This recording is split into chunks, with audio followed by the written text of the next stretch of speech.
the signal to noise ratio.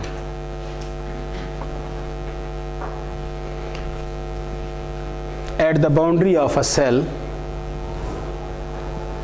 if the radius of a cell, या उस तरह भी दिया जा सकता है कि जैसे कराची का एरिया है तो वहाँ 49 सेल्स वो कवर कर रहे हैं उस सारे कराची को, तो इसका मतलब है रेडियस आपका वहाँ से आ जाएगा, ठीक है। मगर मैं अभी डायरेक्ट रेडियस दे रहा हूँ, यानी एग्ज़ाम में यानी इतना इजी हो के शायद ना आए, आपको अच्छी खासी मेहनत ज़रा करना पड़े।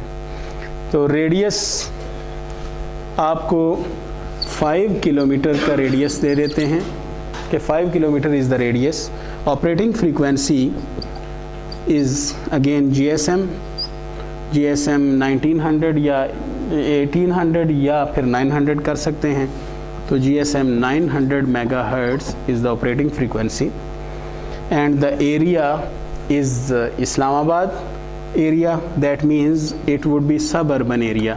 इस्लामाबाद को हम उस तरह का अर्बन नहीं कह सकते जैसे कराची है, कराची तरज का या लाहौर इनर सिटी, तो वो बैड अर्बन कहलाता है।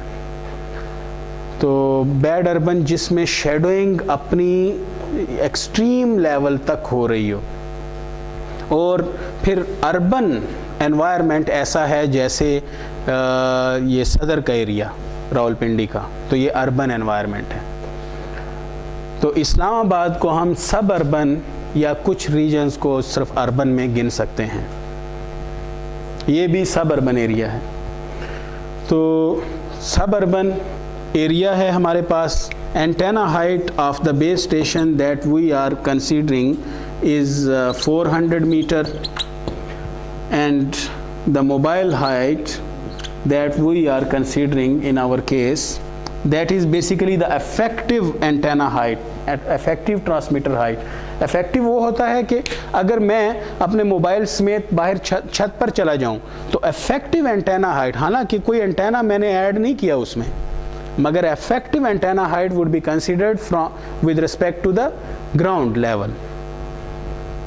तो effective antenna height बढ़ जाएगी, ठीक है। इसलिए साथ एक छोटा सा ई हम लगा देते हैं, क्योंकि ज़रूरी नहीं है कि एंटेना ही बड़ा कर दिया। 1.5 meter that is for pedestrians case and it is Islamabad. So the temperature, room temperature in Islamabad 27 degree centigrade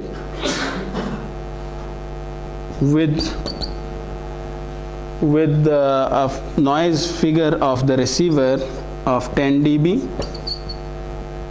10 dB एक ऑर्डिनरी जो रिसीवर है मोबाइल जो आजकल मिल रहे हैं, उसका 6 dB to 10 dB तकरीबन नॉइज़ फिगर होता है। तो ये हमारे पास कुछ वैल्यूज़ हैं। PT transmit power is 100 watt, 100 watt ज़रा ज़्यादा है, 20 watt। GT, if sectorization is being used, then 6 dB is the transmitter gain and receiver gain is 0 dB. Omnidirectional antenna is used at the अगर ये भी कह दिया जाए कि isotropic omnidirectional antenna is being used at the mobile और GR ना दी गई हो, तो GR मीन्स इक्वल टू 1 या 0 dB।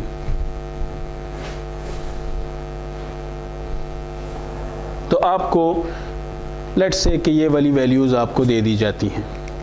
अब आपने सबसे पहले क्या करना है कि पहले तो ये बताएं मुझे कि SNR कैसे कैलकुलेट होगी। Gamma means minimum received power, तो received power minimum received power divided by noise power. Noise power तो आपके पास आ जाती है, चलें, मगर मिनिमम रिसीव्ड पावर कहाँ से आएगी? मिनिमम रिसीव्ड पावर या रिसीव्ड पावर, तो पाथ लॉस बेसिकली क्या होता है? यहाँ हमें अलग से कोई अनसर्टेनिटी उस तरह नहीं दी गई जैसे लॉग नॉर्मल शेडोइंग में है, इसलिए received power would be at its minimum value and that would be average received power. जब अनसर्टेनिटी नहीं होगी तो रिसीव्ड पावर मिनिमम लेवल पर ही एवरेज रिसीव्ड पावर होती है। वही रिसीव्ड पावर जो आपको रिसीव हो रही है वही असल में डिटर्मिनिस्टिक है, क्योंकि अनसर्टेनिटी तो है ही नहीं। तो path loss is equal to transmit power minus minimum received power, ये बेस यानी बाउंड्री पर। तो बाउंड्री का अगर पाथ लॉस हो, क्योंकि अगर बाउंड्री लाइन है तो P R would be equal to gamma, सिर्फ बाउंड्री पर ये वाली वैल्यू होगी, अदरवाइज तो रिसीव्ड पावर हमेशा उससे ज़्यादा होगी।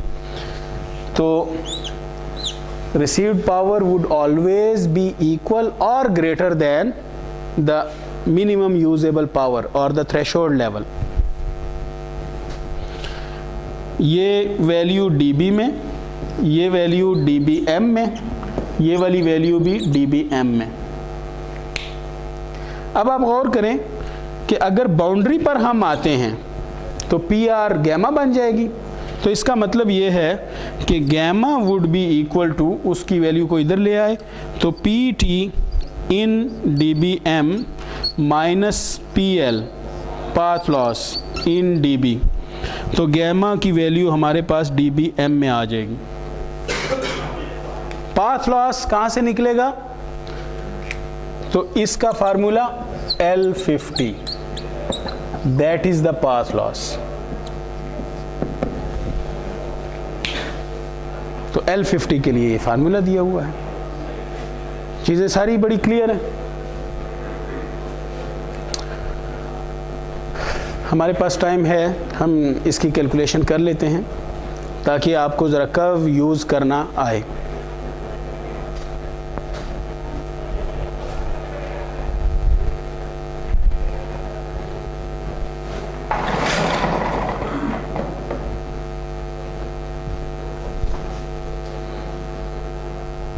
तो सबसे पहला जो फार्मूला आप यूज़ करेंगे, क्योंकि इस इक्वेशन के अंदर पहली जो वैल्यू है वो फ्री स्पेस लॉस की, इस फार्मूले में -10 log of GT/GR lambda square 4 pi square D square, ये कहाँ से लिया गया है? ये फार्मूला ये फ्राइस की इक्वेशन से।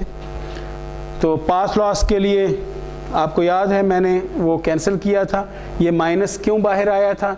क्योंकि हम पाथ लॉस की वैल्यू को पॉजिटिव रखना चाहते थे, याद है? तो बेसिकली वही पॉजिटिव वैल्यू पाथ लॉस की कब होगी कि जब PT को हम ऊपर रखें तो पॉजिटिव ही आएगी, ठीक है? तो जब PT को हमने ऊपर रखा, PR की वैल्यू अंदर है और PT के साथ कैंसिल हो गई, चूंकि PR की वैल्यू नीचे है तो इसलिए 10 log जब लिया तो वो ऊपर चली गई वैल्यू, तो माइनस में आ गई, ठीक है? तो यही फार्मूला हमने यहाँ भी यूज़ किया है। देखें, PL path loss is equal to PT divided by PR, कोई कहीं और से वैल्यू नहीं आई। तो जो डिवीजन वहाँ है तो वो यहाँ पर सब्ट्रैक्शन है। क्लियर हो गया? तो इस फार्मूले के अंदर आप वैल्यूज़ पुट कर दें, सब्स्टिट्यूट करें जो भी आपके पास वैल्यूज़ हैं। GT कितना है? कैलकुलेटर तो आए हुए हैं ना, अगर नहीं आते तो इसका मतलब ये है कि आप एग्ज़ाम में भी प्रैक्टिस नहीं करना चाहते। तो प्रैक्टिस नहीं करेंगे तो एग्ज़ाम सेलुलर का पास करना या अच्छा ग्रेड लेना मुश्किल है, क्योंकि प्रैक्टिस नहीं होगी आपकी न्यूमेरिकल्स की। तो ये ऐसे न्यूमेरिकल्स हैं कि वो वहाँ से वो कुछ नज़ूल नहीं होगा फिर उस दिन। GT 6 dB, अमूमन जिन लोगों की प्रैक्टिस नहीं होती वो यहाँ 6 लगा देते हैं। 6 नहीं लगाना, हाँ 4 multiplied by 1 multiplied by lambda square lambda कहाँ से वैल्यू आई? 0.33 होल स्क्वायर 900 मेगाहर्ट्ज से। लैम्डा आपका एक क्वेश्चन पहले भी था, तो इसको ज़हन नशीन कर लें। Divided by 4 pi whole square multiplied by D square, D that should be in meter converted into meter. क्यों? क्योंकि हमने जो लैम्डा की वैल्यू यूज़ की हुई है वो मीटर में है, तो डी स्क्वायर की भी वैल्यू मीटर में आएगी। ये क्लियर हो रहा है आपको? डी स्क्वायर की वैल्यू भी मीटर में आएगी, किलोमीटर में आप यूज़ नहीं करेंगे इस फार्मूले में। मगर जो आगे कर्व हैं वो अक्यूमुरा ने किलोमीटर के हिसाब से दिए हुए हैं, तो वहाँ किलोमीटर की वैल्यू यूज़ होगी, मगर इस फार्मूले में मीटर, क्योंकि ये वाली वैल्यू मीटर में है जी। तो 5000 स्क्वायर, तो यहाँ से आपके पास कुछ लॉस कैलकुलेट हो जाएगा।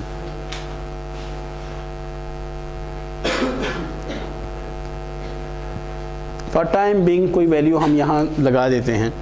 समझ लें कि यहाँ से 70 dB की वैल्यू आ गई, क्योंकि यहाँ से जो भी वैल्यू आएगी, जैसे मैं देख रहा हूँ तो नीचे वाली वैल्यू बड़ी है, इसलिए माइनस में आएगी वैल्यू, यानी माइनस dB। तो माइनस dB की जो वैल्यू होगी जब लॉग लेंगे माइनस में, तो वो इस माइनस को वो प्लस कर देगी।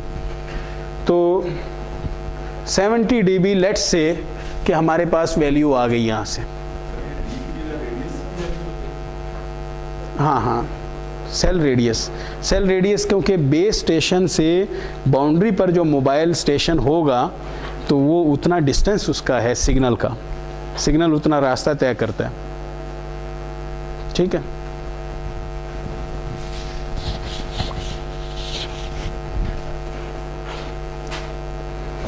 दूसरी हमारे पास कौन सी है वैल्यू? AMU। ये इंपॉर्टेंट है, ये बड़ी इंपॉर्टेंट है। तो इसके कर्व्स ये हैं, गौर करें, ये काफ़ी कर्व्स हैं, मगर इन कर्व्स में ये 3 डायमेंशनल कर्व्स हैं। वैसे तो 2 डायमेंशनल में नज़र आ रहे हैं, मगर 3 डायमेंशनल इस तरह हैं। ये फ्रीक्वेंसी है, ये मीडियन एटेन्युएशन है AMU की वैल्यू, और फिर हर जो कर्व है वो डिफरेंट D के लिए है। इसका मतलब है ये फिर D है, तीसरी डायमेंशन। तो हमने सबसे पहले वो वाला कर्व सेलेक्ट करना है कि जो हमारे पास उसमें दिया हुआ है। अगर इन केस वो कर्व आपके पास नहीं होता इसमें, क्योंकि कर्व इस तरह हैं 1 के लिए, 2 के लिए, 5 के लिए, 10 के लिए, मसलन जैसे 8 है तो 8 नहीं है, तो आपने फिर 8 वाला जो कर्व है वो दरमियान में आपने बनाना है। वो इसलिए बनाना है क्योंकि वो इंटरपोलेशन आप कर सकते हैं। अगर 100 किलोमीटर से ज़्यादा का सेल साइज़ है, जैसे 150 किलोमीटर है, तो ऊपर की तरफ एक्स्ट्रापोलेशन की जा सकती है, मगर अंदर इंटरपोलेशन की जा सकती है। ठीक है, मगर यहाँ 5 किलोमीटर है तो 5 किलोमीटर का कर्व गिवन है, तो 5 किलोमीटर का कर्व आपने सेलेक्ट कर लिया। अब आपने जिस फ्रीक्वेंसी पर आपका ऑपरेशन है, तो कैरियर फ्रीक्वेंसी 900 है, तो 900, 700 और 1000 के दरमियान में, वैसे तो ये नॉन लीनियर है, मगर फिर भी अगर आप लीनियर इंटरपोलेशन भी कर लेते हैं इतना मसला नहीं पड़ता। तो 700 और 1000, तो आपके पास 900 के लिए कोई यहाँ पर वैल्यू आ जाती है। तो इस पर आप एक लाइन, सीधी लाइन ऊपर की तरफ लगा देते हैं। अब इस लाइन को वो कर्व जहाँ पर टच कर रहा है, तो वो इंटरसेक्ट कर रहा है इस पॉइंट पर। इस पॉइंट पर आप एक ये इसके साथ पैरेलल लाइन आगे बाहर की तरफ लगा दें, ये आपके पास वो वैल्यू आती है कि जो AMU की है। तो ये इस वक्त लेट्स से कि ये हमारे पास 24 या 25 आ रही है, तो 25 dB is AMU, mean attenuation in the urban environment other than free space loss। Free space loss तो ऑलरेडी गिवन है, वो तो फार्मूला से हमने कैलकुलेट किया। ये एडिशनल लॉस है, that is due to the buildings and refraction, diffraction and other things. Clear हो गया? ये किसी को कोई, ये कर्व आपको गिवन होगा, दिया जाएगा। तो एक तो LF की वैल्यू हमने 70 dB कंसिडर की थी, और यहाँ से हमारे पास AMU की वैल्यू आ गई, वो है 25 dB।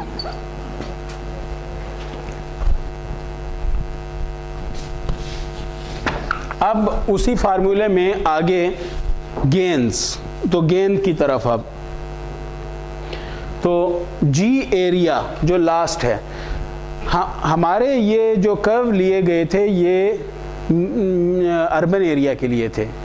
अब मगर हमारा तो सब अर्बन एरिया है, वहाँ तो लॉस कम होना चाहिए।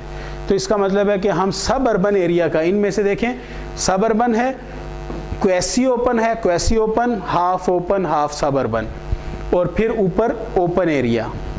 ये ओपन एरिया पाकिस्तान में कुछ जो मसलन डेजर्ट्स की साइड पर, या फिर कुछ जो मैदान हैं पंजाब के, तो उनमें हो सकता है, मगर जो हिली एरिया होगा वो उसमें नहीं आता। तो सब अर्बन इस वक्त, तो सब अर्बन उसी तरह 900 का जो कर्व है वो ऊपर की तरफ आप ले जाएं, और जहाँ पर सब अर्बन को ये टच करता है तो उस पर एक पैरेलल कर्व आप इस तरफ ले आएं, तो 9 dB का हमें गेन मिल रहा है, that is due to the environment. तो ये 900 का एडिशनल गेन है। तो हम L50 के लिए ये हमारे पास LF आया है, और फिर प्लस हमने उसमें 25 dB ऐड किया, माइनस हमने उसमें से 9 dB निकाल दिया। अब gain due to antenna Heights,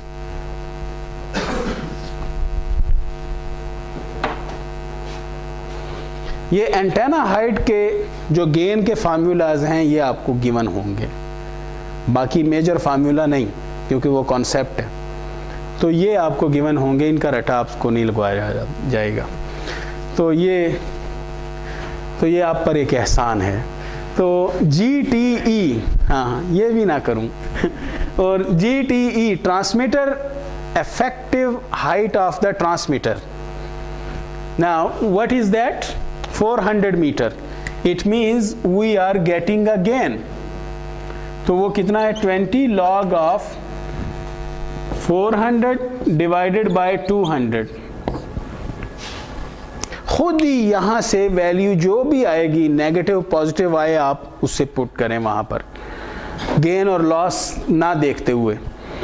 तो यहाँ से देखें ये कैंसिल हो गया, तो हमारे पास 2 आ गया। 2 मीन्स 0.3, लॉग ऑफ 2 0.3, तो 0.3 मल्टीप्लाइड बाय दिस, तो 6 dB। तो 6 dB हमारे पास GTE आ गया, ट्रांसमीटर एंटेना गेन।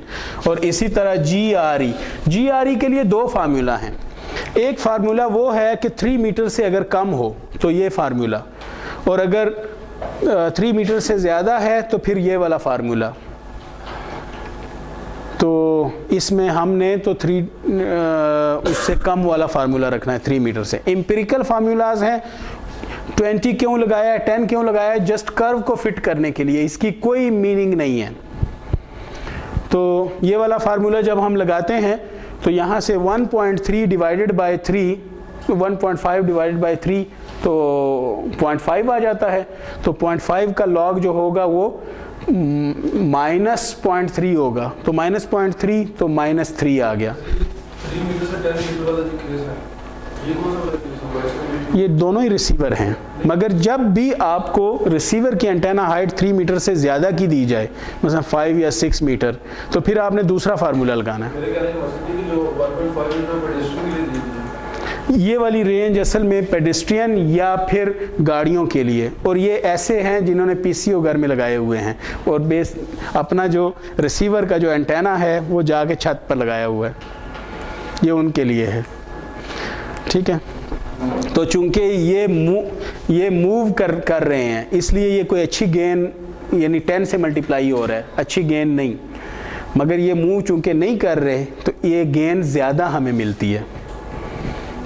ठीक है, तो हम ये वाला यूज़ करेंगे क्योंकि 3 मीटर से कम है या 3 मीटर तक, तो ये हमें लॉस के तौर पर -3 dB मिल रहा है। खुद ही यहाँ से ही -3 आ जाएगा, तो -3 dB। तो यहाँ इसी फार्मूले के अंदर +6 dB -3 dB, तो हमारे पास ओवरऑल क्या वैल्यू आ जाती है, ये कैलकुलेशन तो चले कर लें। नहीं, वो माइनस इनके हिसाब से नहीं, वो माइनस प्लस हो जाएगा, सॉरी, यानी ये माइनस लगा हुआ है, ये प्लस हो जाएगा, और ये माइनस है तो माइनस होगा, सॉरी, ये करेक्शन के लिए हमने ज़रा गलत लगा दिया था, मैंने जिसके साथ माइनस लगाना था वो दूसरे के साथ लगा दिया। वैसे तो 70 dB हमने अंदाज़न लगाई हुई है वैल्यू, मगर चलें इसी के लिए ये आंसर निकालना है।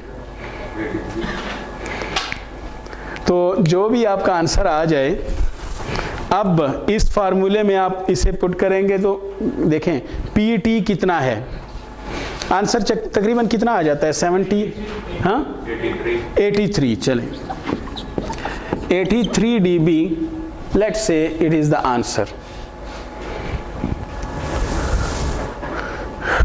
वैसे 83 dB काफ़ी कम है, ये 70 से बड़ी ज़्यादा आएगी वैल्यू, 96 आता है, चले ठीक है, ओरिजिनल, हाँ 96, ताकि कम से कम ज़रा रियलिस्टिक तो करीब जाए। तो अब कितना हो गया,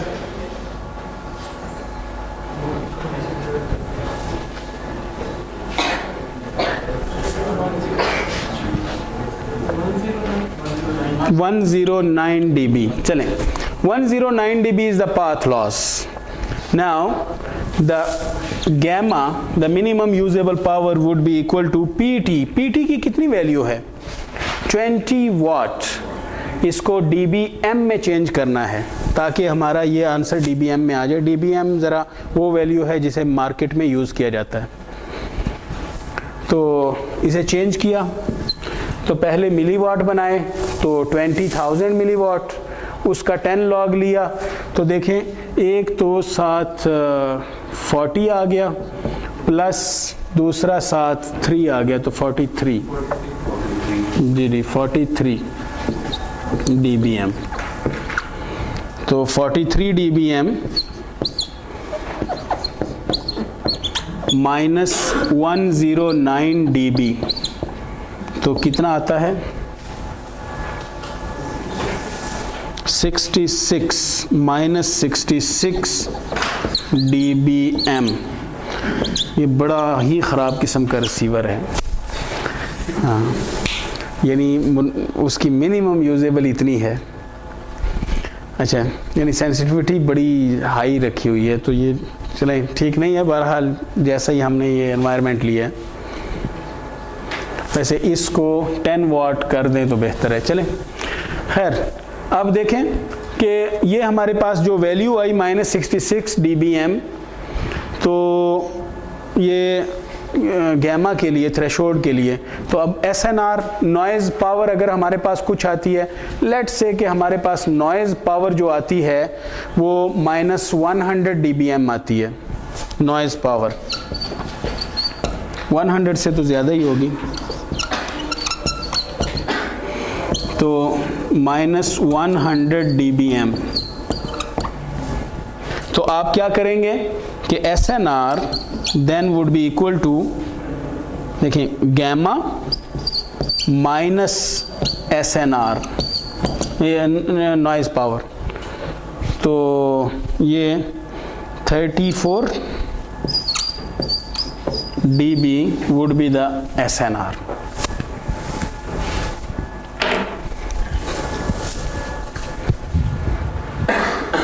Good SNR you are receiving at the boundary of the cell।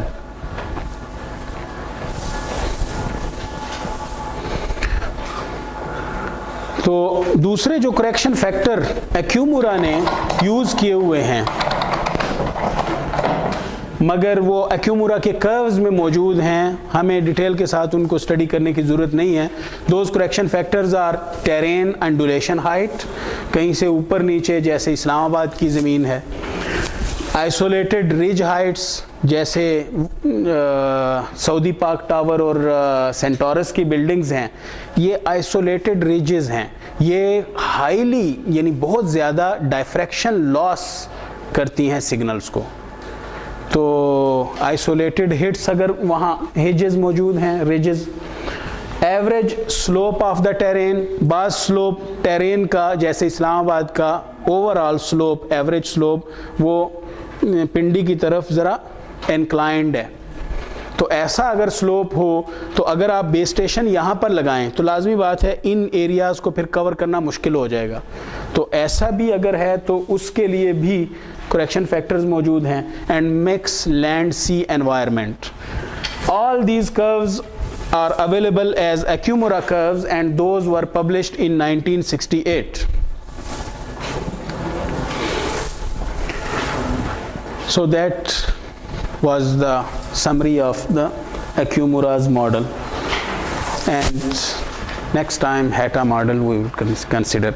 यही प्रॉब्लम आपने लिखी हुई है, हम HATA के साथ भी करेंगे इसे।